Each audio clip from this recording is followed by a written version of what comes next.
नमस्कार, स्वागत है आपका खबर 24 न्यूज में और आपके साथ मैं शशि किरण। खबरों की शुरुआत करते हैं हेडलाइंस के साथ। भवानी मंडी में बजरी का परिवहन करते हुए 3 ट्रैक्टर किए जब्त, 81,300 रुपए वसूला जुर्माना। चित्तौड़गढ़ में 10 लोगों ने मिलकर एक युवक की पिटाई, शिकायत करने का था मामला। पाली में रक्तदान शिविर का हुआ आयोजन, विश्व हिंदू परिषद के तत्वावधान में हुआ आयोजित। पाली में संजय ओझा ने दिया त्यागपत्र, नगर विकास न्यास के थे अध्यक्ष। दौसा विधायक को मंत्री पद दिलवाने की मांग, हाई कोर्ट के पास समर्थकों ने की जमकर नारेबाजी। 12 में मेहमान विदेशी परिंदों के आने से सोरसन अभ्यारण्य क्षेत्र में बड़ी रौनक। हर वर्ष सोरसन अभ्यारण्य क्षेत्र की नियान तलाई में आते हैं विदेशी परिंदे। टीकाराम जूली मंत्री बनने के बाद पहली बार आए अलवर, मंत्री का जगह जगह हुआ भव्य स्वागत। डग कालूराम मेघवाल पहुंचे चौमहला, भारतीय जनता पार्टी कार्यकर्ताओं ने किया भव्य स्वागत। अब दिखाते हैं खबरें विस्तार से। भवानी मंडी खान एवं भू विज्ञान विभाग द्वारा शहर के शिवालय के समीप अवैध रूप से बजरी का परिवहन करते हुए 3 ट्रैक्टर जब्त किए, जिनसे 81,300 रुपए जुर्माना वसूला गया। सुपरवाइजर सज्जन सिंह ने बताया कि तायका खेड़ा निवासी कालू सिंह व सूलिया निवासी परमेश्वर व ललित कुमार के ट्रैक्टरों को शिवालय के समीप अवैध रूप से बजरी का परिवहन करते जब्त किए, जिनसे 81,300 रुपए जुर्माना मौके पर ही वसूला गया। आज बजरी की अवैध खनन और निर्गम की रोकथाम के लिए चेकिंग की तो 3 ट्रैक्टर बिना रवाना और रसीद के पाए गए, जिनको नियमानुसार कार्रवाई कर थाना परिसर में लाए और उनकी नियमानुसार 27,100 रुपये प्रति ट्रैक्टर के हिसाब से टोटल 21,300 रुपये की पेनल्टी लगाई गई उनके ऊपर।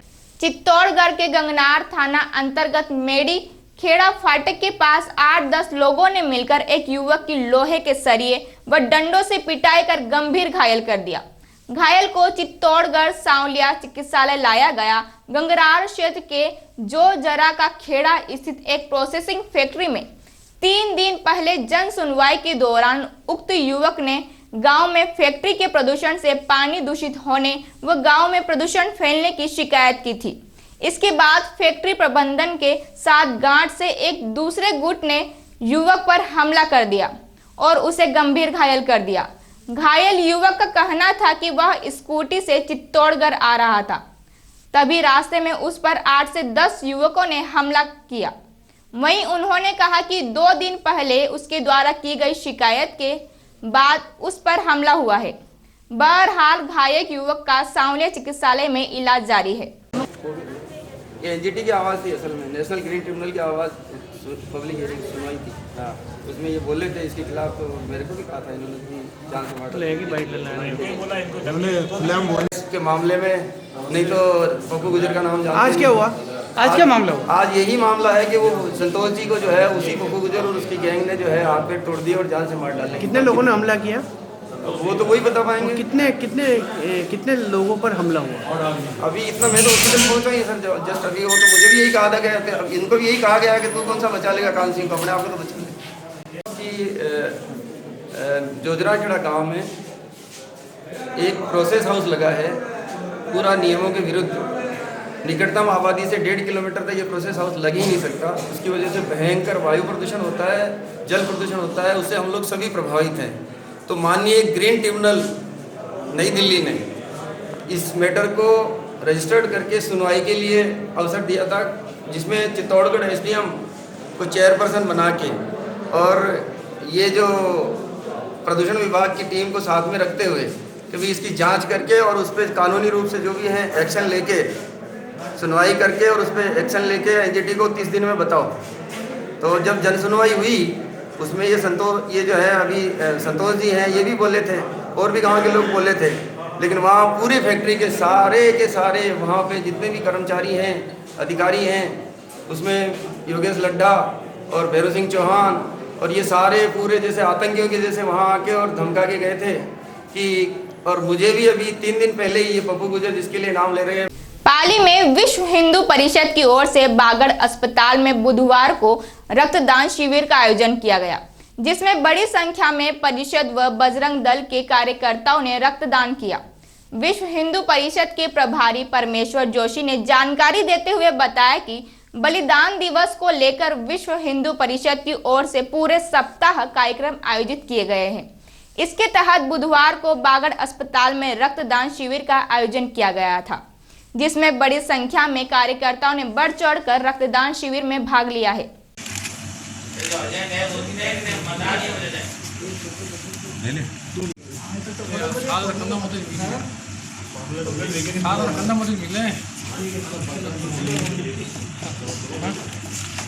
पाली में नगर विकास न्यास के अध्यक्ष संजय ओझा ने बुधवार को अपने पद से त्यागपत्र दे दिया।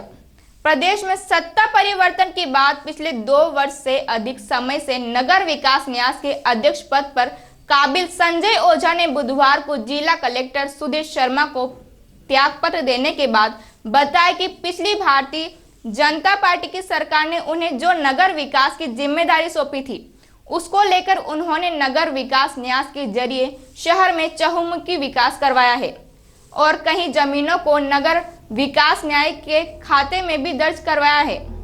उन्होंने बताया कि आज सत्ता परिवर्तन के बाद वे अपना त्यागपत्र जिला कलेक्टर को सौंप चुके हैं। नवनिर्वाचित दौसा विधायक मुरारी लाल मीणा को मंत्री पद दिलवाने के लिए मांग करते हुए लगातार लोगों को आक्रोश जारी है। आज भी नागल प्यारी वास में मीणा हाईकोर्ट के पास उनके समर्थकों ने जमकर नारेबाजी की और मांग करते हुए कहा कि दौसा विधायक मुरारी लाल मीणा जनरल सीट पर भी 51,000 वोटों से जीते हैं, जो कि राजस्थान में तीसरे नंबर पर है, जिनको शीघ्र ही मंत्रिमंडल में लिया जाए, नहीं तो आने वाले लोकसभा चुनाव में इसका परिणाम पार्टी को भुगतना होगा। मुरारी लाल जिंदाबाद, हक हमारी लाल जिंदाबाद, हक हमारा लेके रहेंगे, हक हमारा लेके रहेंगे, मुरारी लाल जिंदाबाद, मुरारी लाल जिंदाबाद। कि अगर इसको हमें मंत्री नहीं बनाया गया तो निश्चित इसका दुष्परिणाम लोकसभा चुनाव में और आगामी में कांग्रेस सरकार को भोगना पड़ेगा। लक्ष्मण मीणा, एडवोकेट, नांगल प्यारीवास, मीणा। लेते हैं छोटा सा ब्रेक, बने रहिए खबर 24 न्यूज के साथ।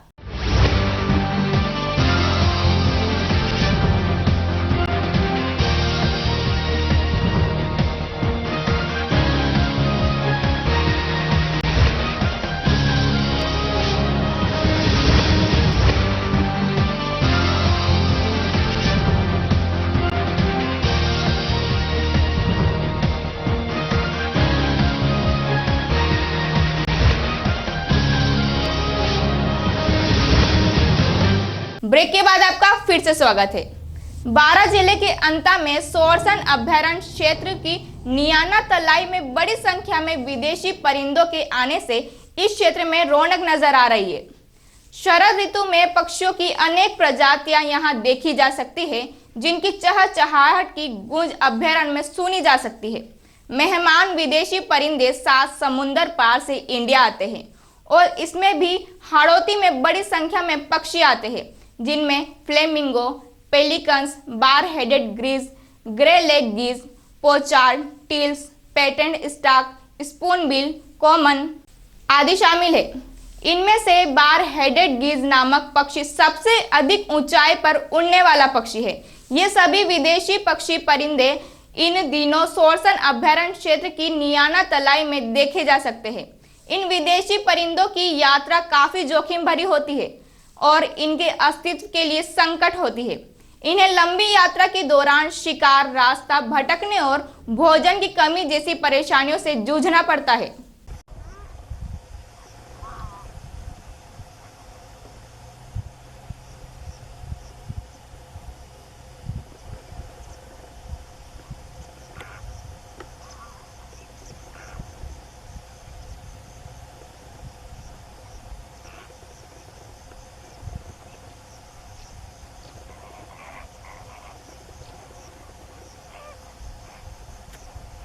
अलवर जिले से मंत्री बने टीकाराम जूली मंत्री बनने के बाद आज पहली बार अलवर आए।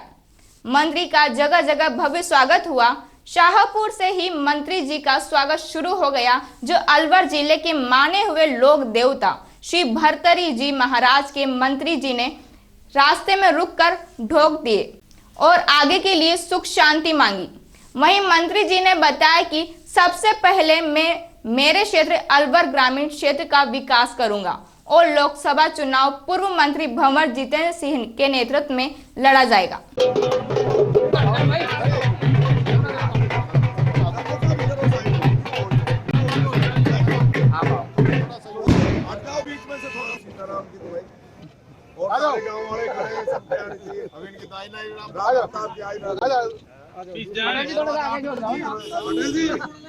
मंत्री बनने के बाद मैं पहली बार अलवर जिले में आया हूं और भरतरी बाबा के ढोक देके ही आगे एंट्री की है।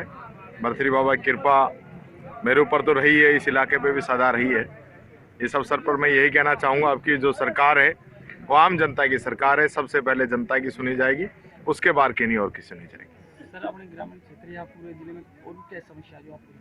देखिए, समस्या बहुत ज़्यादा है। सबसे ज़्यादा जिस एरिया में है या सरिस्का से रिलेटेड समस्याएं हैं। थोड़ा आगे जाएंगे तो पानी की भयंकर समस्या है। युवाओं में जाएंगे तो रोज़गार की बड़ी समस्या है। किसानों की बात करेंगे तो किसानों के सामने बहुत बड़ी समस्याएं हैं। तो ये सारी समस्याएं हैं जो भंवर साहब जो बड़े बड़े प्रोजेक्ट लेके अलवर में वो सारे रोक रखे हैं सरकार ने, उनको दोबारा शुरू करवाना है। तो बहुत काफ़ी दिक्कतें भारतीय जनता पार्टी ने अपने राज्य के अंदर जनता के सामने पैदा की, उन सबको सही करेंगे और आम जनता की एक प्यार की, प्रेम की, भाईचारे की सरकार राजस्थान के अंदर चलेगी। लोकसभा की तैयारी पूरी है। पहले लोकसभा हमने जीती है और आगे भी लोकसभा कांग्रेस पार्टी जीतेगी और देश के अंदर भी कांग्रेस की सरकार बनेगी। जैसे आप किसानों के कर्जा माफ लेंगे, कुछ संतुष्ट हैं? सबका किसानों का कर्जा माफ होगा, हम बात कर रहे हैं, सभी का कर्जा माफ कराएंगे। भवानी मंडी में राजस्थान राज्य परिवहन निगम ने सूलिया भवानी मंडी के बीच नून हॉस्पिटल पर बस स्टॉप घोषित किया है। कांग्रेस जिला उपाध्यक्ष राजेश गुप्ता ने निगम के उच्च पदाधिकारियों को पत्र लिखकर नून हॉस्पिटल के सामने बस स्टॉप घोषित किए जाने की मांग की थी, जिसके बाद झालावाड़ निगम कार्यालय ने बुधवार को पत्र जारी कर बस स्टॉप घोषित करने की घोषणा की। अब यहां से भवानी मंडी व सुनेल के रोगियों को राहत मिलेगी।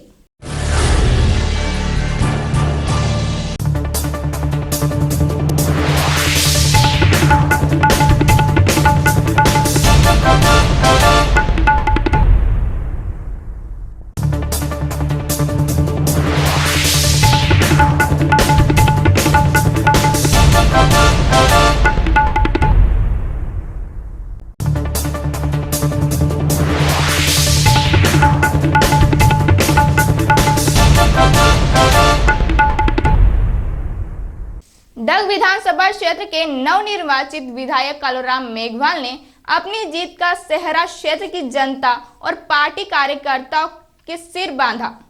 कालूराम मेघवाल का चौमहला पहुंचने पर भारतीय जनता पार्टी कार्यकर्ताओं ने जोरदार स्वागत किया। इस दौरान मेघवाल ने कहा कि जनता ने जो जिम्मेदारी मुझे सौंपी उसे मैं पूरी निष्ठा के साथ निभाऊंगा। यहाँ की जनता ने मुझे जीता कर जो विश्वास मुझ पर किया, उनके विश्वास पर मैं खरा उतरूंगा। विधायक ने कहा कि डग चौमहला भवानी मंडी में जनता की समस्याओं के निस्तारण के लिए विधायक कार्यालय खोलने की बात कही और जनता के सुख दुख में भागीदार होकर हमेशा सेवा सजग रहूंगा। आपको कभी बर्दाश्त नहीं करेंगे, किसी पल में आपको बर्दाश्त नहीं करेंगे कि क्यों किसानों के साथ में विश्वासघात हो रहा है और ये विश्वासघात चलने वाला नहीं है। कर्जा माफ करो तो आप सभी का करो। हमारे क्षेत्र में सभी किसान ईमानदार हैं और टाइम पे कर्जा चुकाते हैं। मैं खुद किसान हूं, क्योंकि किसान समय पर कर्जा चुकाता है तो उसे ब्याज में छूट मिलती है। 4% की या 3% की गवर्नमेंट की छूट मिलती है। अगर कर्जा नहीं माफ करेगा, अगर टाइम पे नहीं चुकाएगा तो ब्याज की छूट नहीं मिलेगी। 7%, 3% का हमें ब्याज लगता है, उसकी जगह 14% ब्याज लगेगा अगर अवधि पार होगा तो। और हमारे जो बीमे आते हैं, सरकार प्रधानमंत्री जी ने एक तरह से बीमा किया, फसल बीमा लगातार हमारे प्रधानमंत्री जी ने 2% हमसे जमा कराते हैं, 20% वो उनके खाते से सरकार जमा कराती है। प्रधानमंत्री फसल बीमा, वो बीमा भी हमारे काम में नहीं आएगा। अगर हम ओल्डी हो जाएंगे तो हमारे जो बीमा मिलता है वो बीमा भी हमारे काम नहीं आएगा। इसलिए मैं सरकार को चुनौती देता हूं कांग्रेस को कि वो समस्त किसानों का कर्जा माफ करे, नहीं तो हम सब किसान आने वाले दिनों में आंदोलन करें और सड़कों में उतरेंगे सब किसान। इसलिए मैं सभी किसान भाइयों से कहता हूं कि अपन सब मांग करते हैं कि सभी कर्जा माफ हो, समस्त कर्जा माफ हमारे किसान भाइयों का, और यहाँ सब पधारे। इसलिए मैं आपका बहुत बहुत धन्यवाद देता हूँ, बहुत बहुत आभारी हूँ, बहुत बहुत ऋणी हूँ आपका। आपने बहुत बहुत। अब दिखाते हैं कृषि मंडी भाव। सोयाबीन 3,200 से 3,260, धनिया 4,800 से 5,700, चना 3,500 से 3,900, मसूर 3,600 से 3,800, कलौंजी 8,700 से 8,800, इसबगोल 3,500, उड़द 2,800 से 4,211, मेथी 2,800 से 3,600, मेहंदी 7,500 से 8,400, मक्का 1,550 से 1,720, अलसी 3,500 से 3,800, गेहूं 1,900 से 1,910, सरसों 3,550 से 3,650, मूंगफली सफेद 3,400 से लाल 4,600 रुपए प्रति क्विंटल रहे। आज के इस बुलेटिन में बस इतना ही। देखते रहिए खबर 24 न्यूज। नमस्कार।